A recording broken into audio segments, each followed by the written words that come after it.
Cruising in clear skies, 35,000 feet above the Indonesian jungle, a 737 suddenly plummets from the sky. The debris is at the bottom of the river. Good Lord. Take a look at this. Evidence points to a serious mechanical failure, one that could ground commercial flights across the globe.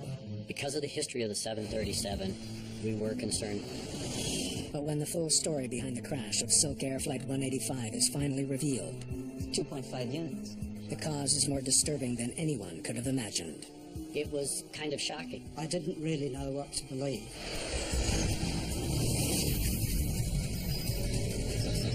Mayday.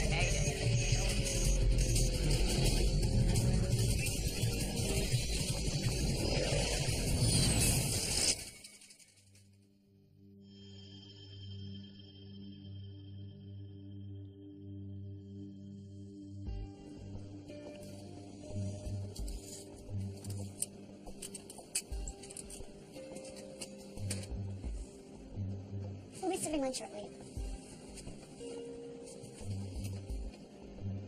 Good afternoon, ladies and gentlemen. This is your captain. My name is Zue Ming. On the flight deck this afternoon, with me is First Officer Duncan Ward. We'd like to welcome you aboard, and we are now climbing through 19,000 feet. Silk Air Flight 185 is climbing to its cruising altitude.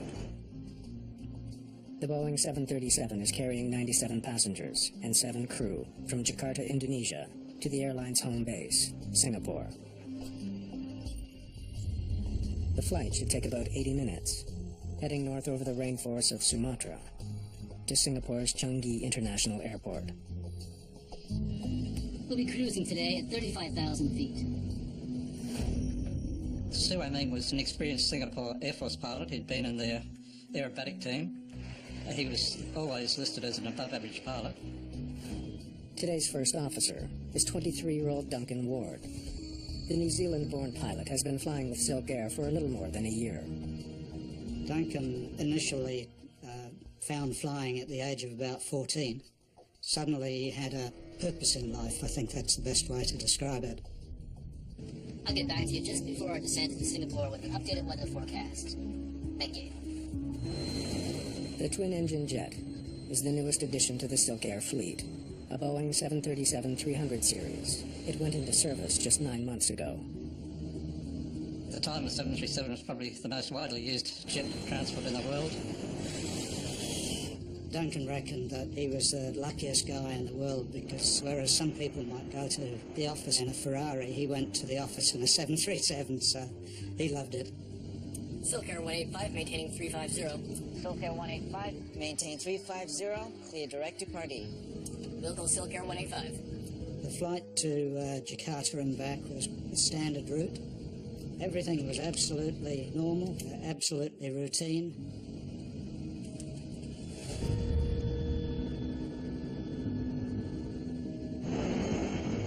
On flights as smooth as this one, it's common for pilots to get up and stretch their legs.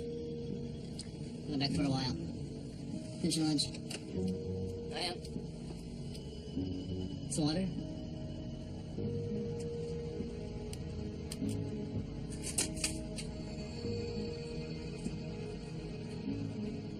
"30 minutes after takeoff, Jakarta Air Traffic Control makes its last scheduled radio call to Flight 185. Silk Air 185, maintain 350. At Party, contact Singapore 134.4. Silk Air 185, roger. 134.4 before party. The crew is reminded to check in next with Singapore Air Traffic Control. Moments later, while still cruising at 35,000 feet, the plane banks sharply and begins to dive. Cabin crew were probably serving lunch at the time with carts in the aisles. It would have been horrific. The aircraft would have been inverted. Anything unsecured would have ended up in the ceiling. What happens to all of the people who might be standing up, to the people who are not buckled in? It doesn't bear careful examination. It's too horrible.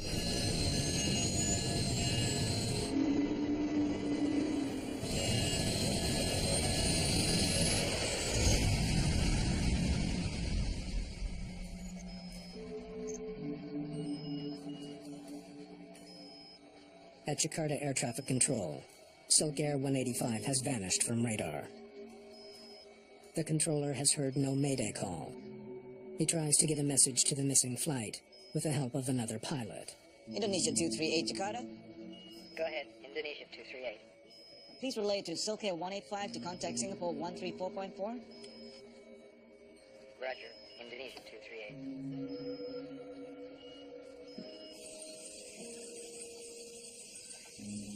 But the 737 is already submerged beneath the murky waters of Indonesia's Musi River, halfway between Jakarta and Singapore. Local villagers report the crash. They're telling stories about the aircraft coming very fast from an altitude.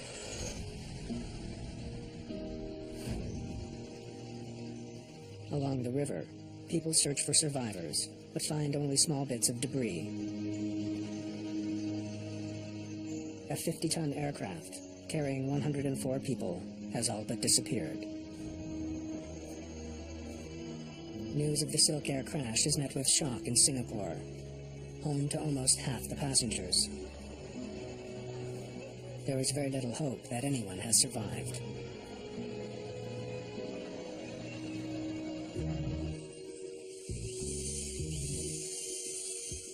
"24 hours later, Indonesian investigator Santoso Seyogo takes charge of the team from the National Transportation Safety Committee.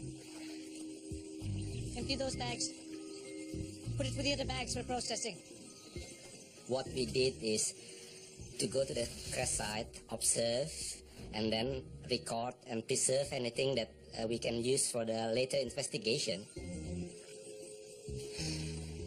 Or small debris. The scale of the disaster soon becomes evident. There are no survivors. All 104 passengers and crew have been killed, including veteran pilot Captain Su Wei Ning and his first officer, Duncan Ward. It was just complete bewilderment as to how it might have happened. In that situation, you go into a complete state of shock. I didn't really know what to believe. The NTSC calls in Navy divers and support ships to help with the recovery effort. The debris is at the bottom of the river. If I can describe it, it's murky water, mud, and the clay. Most of the debris was in the clay. At the Silk Air crash site, there are no bodies to mourn over. Searchers have found hardly any human remains at all.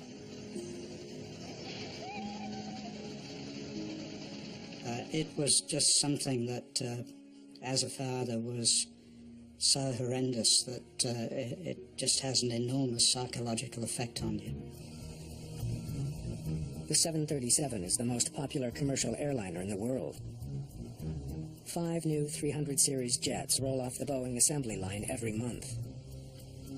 Having one fall from the sky on a calm, clear day without any indication of trouble sends a chill through the entire industry. Investigators are under intense pressure to figure out what went wrong.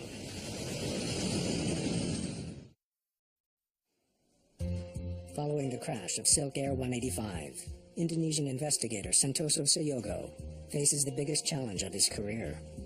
Fortunately, he won't have to face it alone. U.S. Air Accident Investigator Greg Feith joins the investigation because the 737 is American-made. Mr. Feith. He's one of the NTSB's top investigators, Santoso. with more than 17 years of experience. And thanks for coming so soon. Glad to help. I know you guys are stretched pretty thin. Initially, when we were working with the Indonesians, they had never done any kind of wreckage recovery like this before. We in the States had had a lot of experience with a variety of different accidents. Investigators initially suspect some catastrophic mechanical failure, but don't know which part could be to blame. Tough to get the debris pattern. It's all underwater. Without knowing how the wreckage is distributed, it's hard to know where to start. We need the recorders. One of our primary concerns was trying to get the flight data recorder and the cockpit voice recorder, because that was really going to help in establishing the course of the investigation, what directions, what elements that we really needed to focus our energies on. Silk Air 185, maintain 350 at Pardee. Contact Singapore 134.4. Silk Air 185, roger, 134.4. The plane's black boxes, the electronic recording devices, capture every sound in the cockpit and provide a detailed picture of how the plane was flying. And the CVR and the FDR will record all the way till impact. Without them, the investigation is crippled. But for the divers on the Musi River, the search is proving difficult. The visibility in the water was basically 6 inches in front of your face. They had to swim down and feel on the bottom in the mud what they thought were pieces, grab them, and bring them to the surface. We didn't know if we were going to get the CVR and or the FDR. If the black boxes are embedded deep in the mud, they may be beyond reach. Silk Air flight trainer Peter McMillan joins the team. He has knowledge of the airline and personal experience working with both pilots. I was basically sent there as a conduit between the investigation and Silk Air to explain any Silk Air procedures to investigators. To understand Flight 185's sudden dive, he studies Indonesian radar returns that show the plane's flight path. The aircraft's transponder identifies it on the radar screens, and it can also show the height of the aircraft, and it can actually, with some calculation, determine the speed of the aircraft. McMillan calculates that the flight time from takeoff to the last recorded radar return was just under 36 minutes. Good Lord. Take a look at this. The first 35 minutes are completely normal, but the last 30 seconds of the radar plot paint a terrifying picture. The aircraft disappeared from radar returns when it went below 20,000 feet. But when the aircraft left 35,000 feet to below 20,000 feet, it gave an approximate rate of descent of over 30,000 feet per minute. The maximum rate of descent is normally in the order of 5, 6, 7,000 feet per minute, so this was a descent of great magnitude. Investigators determined that in the seconds before impact, the plane was traveling faster than the speed of sound. Investigators are desperate to recover the black boxes. They intensify the Musi River salvage effort. We brought in heavy assets, which was this ocean-sized dredge, 25-foot bucket that was able to scoop very large mounds of mud out of the Musi River. But the river is vast, almost a kilometer wide. Even with the dredger, the black boxes may never be found. They could be anywhere.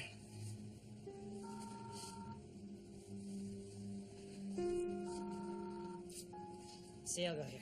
Boss, I think we found something important, but it's not in the river, it's on land. On land? Where? About 4 kilometers east of the river. We've got debris. East of the river. They may have their first solid lead. Witnesses said that they saw parts or things fluttering down that landed in the jungle. Aircraft debris litters a site in the Sumatran rainforest, just east of where Flight 185 hit the Musi River. This is part of the horizontal stabilizer. Be sure to get the GPS coordinates.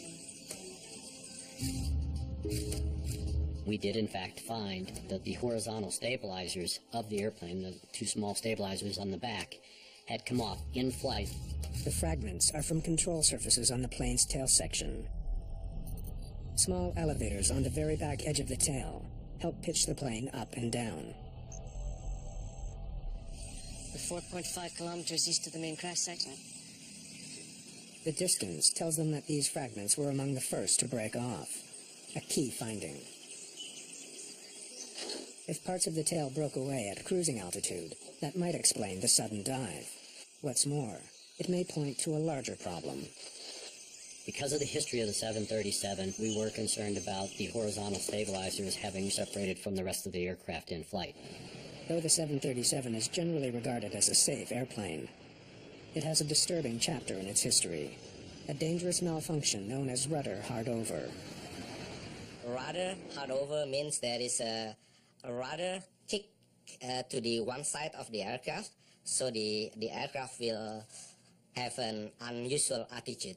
the rudder would actually move all by itself without being commanded by the captain or the first officer through the rudder pedals. In 1991, nearly 7 years before the Silk Air crash, a United Airlines 737 on approach to Colorado Springs took a sudden roll to the right. It hit the ground seconds later, killing everyone on board.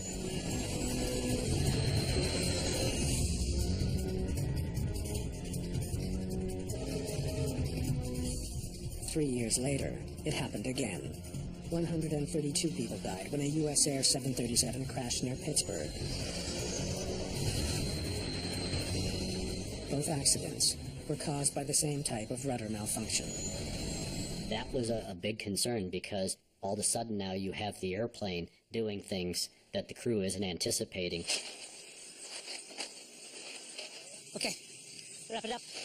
Investigators fear that the deadly rudder phenomenon may have struck again. If the rudder had failed and it had gone hard over, as we had seen in these other events, that would have exposed it to higher aerodynamic loads and would have separated from the aircraft. Even more disturbing, the rudder problem was supposed to have been solved. Boeing engineers came up with a fix before construction even began on the 737 that crashed in Indonesia. For the accident aircraft, Boeing already modified the rudder. So the question is, why would this airplane have had an experience like that, given the fact that it had the modifications to the rudder? It is now crucial that the team figure out exactly when Flight 185's tail section broke off. Did it detach at 35,000 feet, throwing the plane into a dive? Or did something else cause the rapid descent, causing the tail to break off on the way down? We had to examine the wreckage, see how these stabilizers came off, and then put that storyline together. On day 5 of the investigation, there's a major breakthrough. Divers have found a key piece of the investigative puzzle in the mud at the bottom of the Musi River. The accident happened on the 19th December, and we discovered flight data recorder in the afternoon of the 24th, one day before Christmas. I can confirm. It is the FDR. Slightly damaged, but it doesn't look too bad. It was kept in clean water just to preserve the information on it, so it would not deteriorate. If the FDR recording has survived, investigators should soon know exactly when Flight 185's tail section began to break off. It's up to the guys in Washington now. We sent the flight data recorder to our laboratories at the National Transportation Safety Board because the Indonesians didn't have a lab facility like that. Meanwhile, salvage teams continue to sift through tons of mud pulled from the river, in the hope that the second black box will soon turn up. At the hangar, the search is on for another missing piece of the plane. Need to find the power control unit. It's called the PCU. I got a photo of one here. That's what we're looking for. The power control unit, or PCU, is the component proven to have caused rudder failure in previous 737 crashes. One of the problems with the power control unit on the 737 was that through contamination or environmental conditions, you could bind up parts of the component. No one knows if the critical component has been found. If it has, the PCU could give investigators a very important clue. It's been 20 days since Flight 185 disappeared into the Musi River. The dredging operation is being wound down. There is nothing more they can collect from the crash site, so they decide to stop the dredging operation. Hope of finding the second black box is all but gone. But at the hangar in Palembang, That's what we're looking for. Thank you. long hours spent combing through the aircraft debris has finally paid off. Can you wheel that air compressor over here? Greg Fife can finally examine Flight 185's power control unit, the critical component responsible for the previous rudder malfunctions. If they had a rudder handover, the opening up of rudder PCU will indicate that they have experienced the rudder handover. Fife checks for any sign of contamination or corrosion. The actuation looks good. there was no corrosion inside the radar PCU. This thing worked fine. When the rudder PCU was recovered, it was examined by engineers and investigators and found to be perfectly serviceable. Rudder failure did not bring down Silk Air Flight 185. Investigators conclude that the tail debris found on land was ripped away during the plane's supersonic plunge. The stabilizers separated from the rest of the airplane at around 10 to 12,000 feet. The aerodynamic forces basically took those flight control surfaces off the airplane, but that didn't answer what prompted it. The pilots themselves may have left clues about what went wrong at 35,000 feet. But unless the missing cockpit voice recorder turns up soon, those clues will be gone for good. We are not very optimistic because of the situations at that time. Hey, Santos, are you there? Anything to report? The recorder's down. Say again. Recorder's down. The CVR was found on the last day of dredging, and it was found under 27 feet of mud under the bottom of the Musi River. It was very fortunate. The second recorder appears to be in good shape. The CVR was then handed over to Santoso Ciego, and he and I then accompanied it to the NTSB in Washington. We had to get them back to the United States to be read out, and we were just hoping that they were in a condition where they were going to give us what we needed. With the second black box on its way to Washington, investigators may finally have the evidence they need to solve the mystery of Silk Air 185.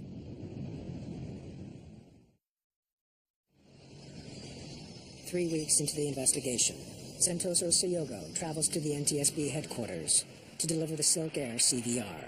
When I arrived in Washington, the flight data recorder already been read out. A printout of Flight 185's flight data recorder shows airspeed, altitude, direction, and dozens of other parameters. But there's a problem. What happened here? They told me that the flight data recorder was stopped in the air. For the first 34 minutes and 14 seconds, all the flight parameters are normal. Then, suddenly, nothing. No data at all. They were at cruising altitude with autopilot on.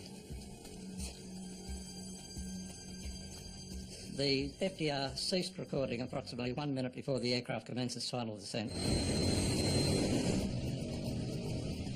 Investigators are baffled. Why would the flight data recorder on a newly built 737 suddenly stop during a routine flight in clear, calm weather? And why, just moments later, did the plane plummet to Earth?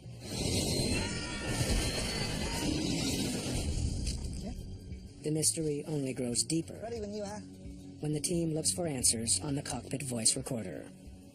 Good afternoon, ladies and gentlemen. This is your captain. My name is Zue Ming. On the flight deck this afternoon, with me is First Officer Duncan Ward. We'd like to welcome you aboard, and we are now climbing. It was just a normal flight. The crew were communicating as they normally do, and with the cabin crew, there appeared to be nothing untoward at all. Go back for a while. Finish lunch. I am. Crew never expressed any problem with the aircraft. It was normal communications as best we could tell. Some water? The last noise that we heard on the CVR recording was the snap as Sue's shoulder harness hit the floor. After that, the cockpit voice recorder stopped. That's it? Just like the FDR, the CVR stops abruptly, but not at the same time. The cockpit voice recorder went dead 6 minutes sooner. That's almost impossible. The flight data recorders and the cockpit voice recorders are extremely reliable instruments. Power failures happening very rarely. On the 737, both recorders are located in the rear of the plane. They both draw power from the main electrical system. There was nothing to suggest that they should have stopped recording until the airplane went into the water. So the question was, why did they stop? Did something happen in the air to the electrical system that caused the power to shut off? There must be an explanation. Maybe a short circuit. Find out what you can.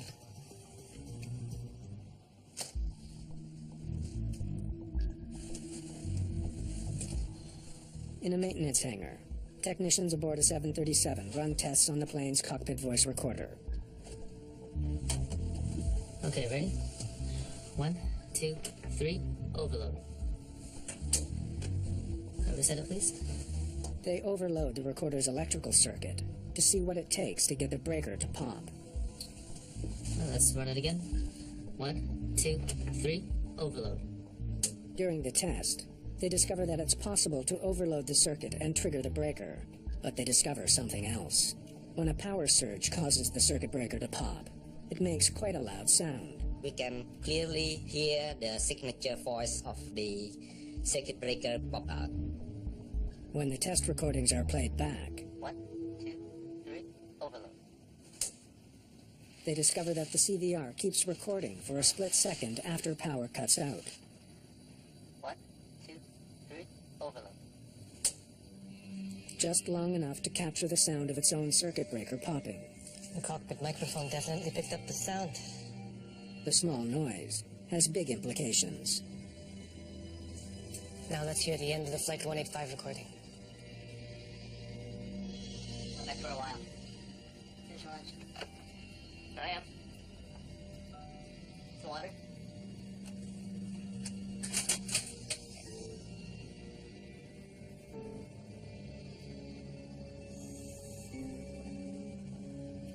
Again, please.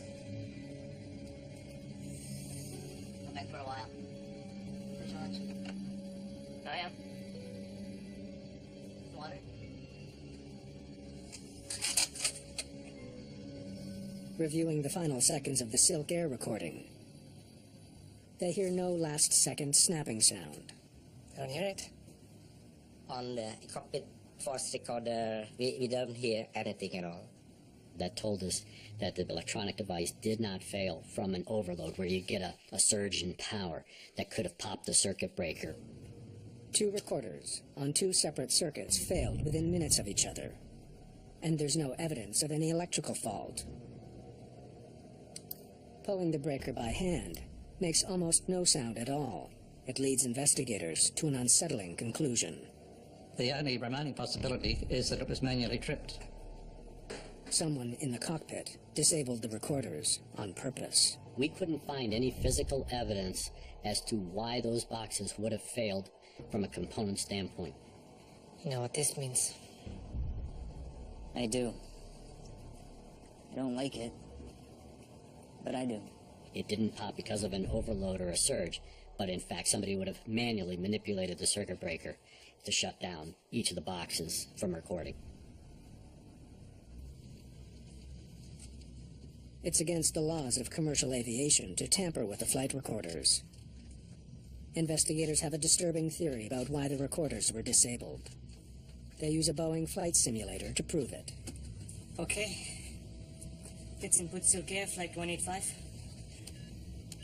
We took the data that we were able to get from the radar information and we fed it into this motion simulator to try and understand better the flight path of the airplane during its spiraling descent into the Musi River. They fly a simulation to see what could cause a 737 to quickly drop from 35,000 feet to just below 20,000, Silk Air's last radar return. Trigger yaw damper failure, please.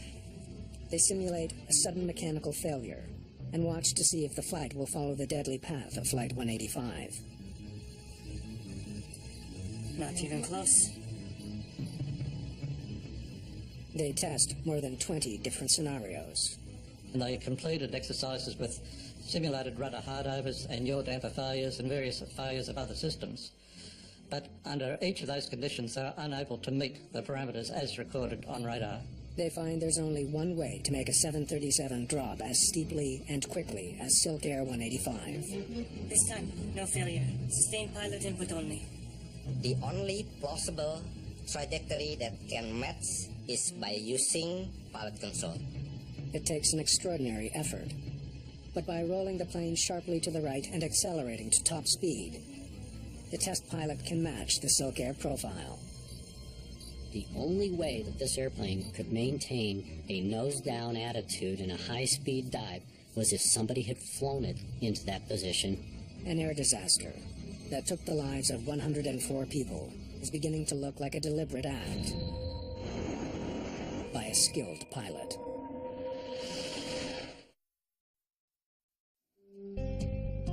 Before they can make a final judgment on the cause of the crash, Investigators need physical proof. They find it in the plane's tail section.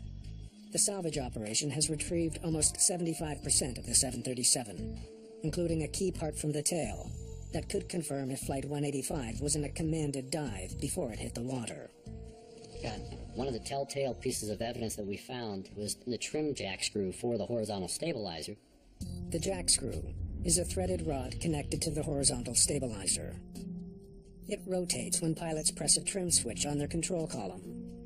As it turns, it moves the stabilizer up or down, changing the pitch of the aircraft.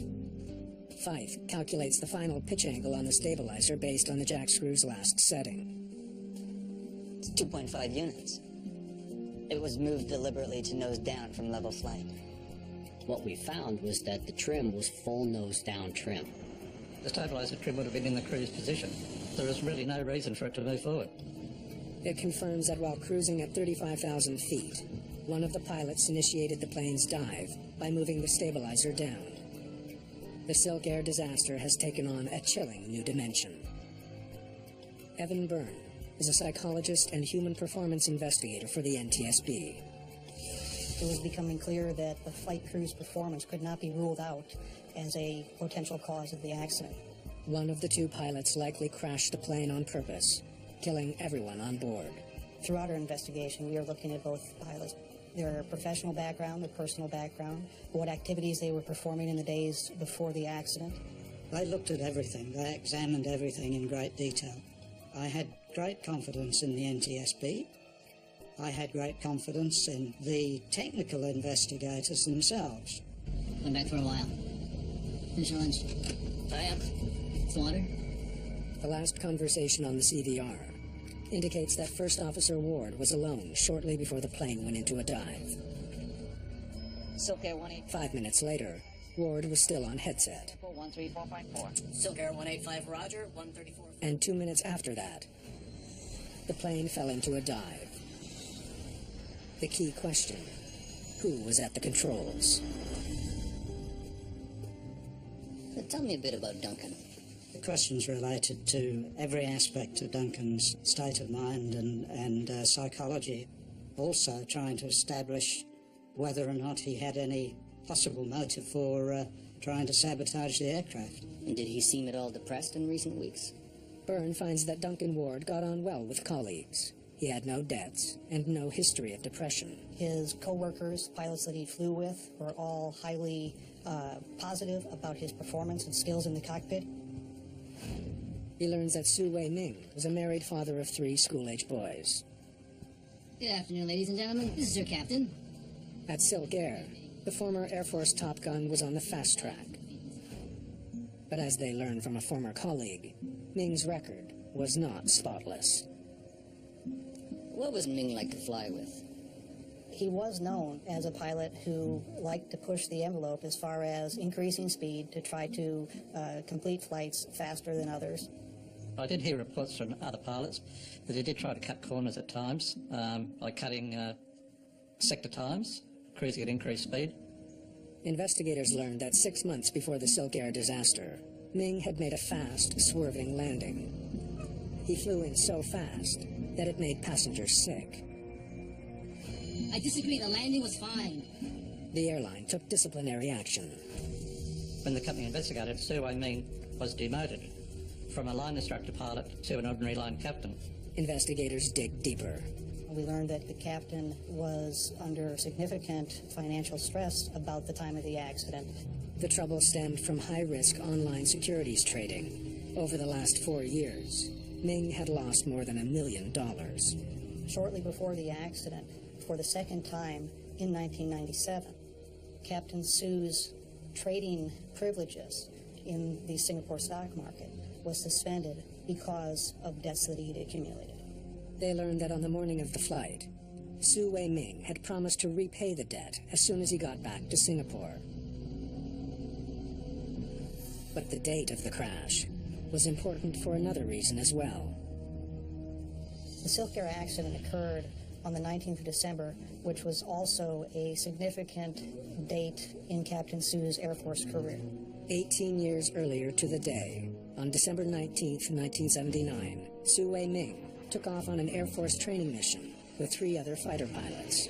But he had to turn back during the course of that flight because of a mechanical problem with his airplane. Yet his compatriots kept on going. Ming's squadron mates were all killed on that mission when their fighter slammed into a cloud-covered mountain.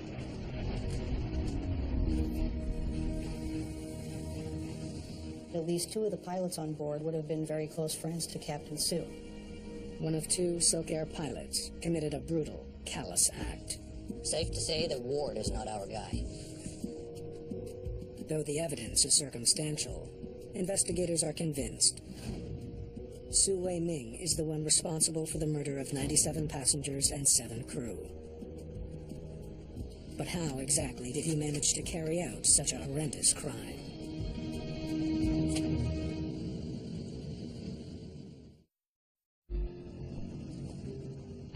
No one can know for certain what happened aboard Flight 185, but investigators have a likely scenario. Silk Air 185 maintaining 350. It has been 6 months since Su Wei Ming was demoted by the airline. Such a demotion to an up-and-coming Singapore pilot would be a major blow to his morale. Silk Air 185 maintain 350. Clear direct to party. The 1997 Asian financial crisis has thrown the region's economies into turmoil. The Singapore stock market has taken a beating. Traders like Ming are hurting. The stresses in Captain Sue's financial background may have served as a distraction. It may have affected his performance in other ways as well. Piloting a jet on the anniversary of the day he cheated death 18 years ago, Ming makes a fateful decision. Go back for a while. Finish your lunch. I am. Some water? If he was going back, his right hand would have probably been within inches of the cockpit voice recorder circuit breaker. It's not difficult to pull one of those leaving the cockpit without the other pilot being aware of it. Silk Air 185 at party. Contact Singapore 134.4. Silk Air 185 Roger 134.4. Ming waits until after the last radio call before returning to the cockpit. Okay, there's a problem in the galley. He could easily have said to Duncan, Ward, the girls want to see you in the back, there may be a leaky tap or something like that.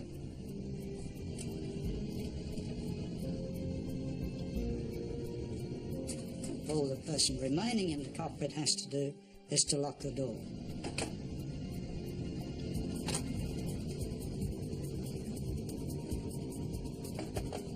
If the circuit breaker to the flight data recorder is called, it eliminates a master caution. There's one in front of each pilot, so that's why he really couldn't do that while there was another pilot in the cockpit. The cockpit voice recorder was no longer recording, the flight data recorder was no longer recording. Ming wants no record of what he's about to do next. The flight profile is one that Su Wei Ming would have been quite familiar with because he'd been in the Singapore Air Force. Less than a minute after disabling the FDR, Ming puts the 737 into a hard right roll.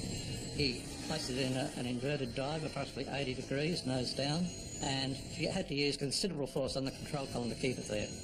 Duncan Ward now has no hope of saving the plane. I know that he would have done whatever he could. It's all over in less than a minute.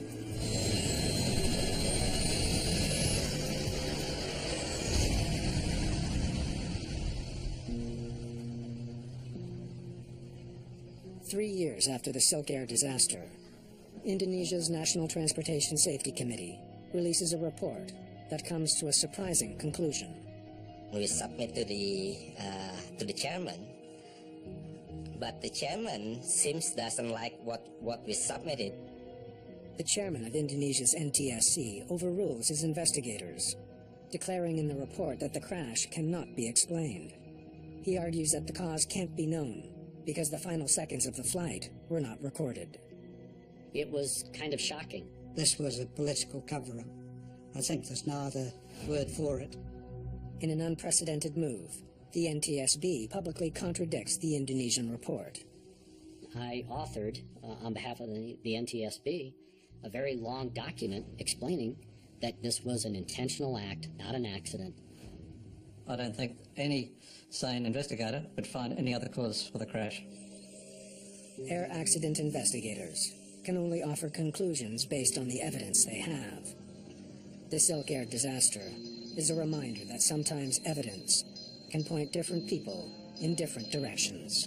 If you wished to do somebody a great harm, you couldn't do much more than to kill one of their children and then try and cover up that fact and lie about it.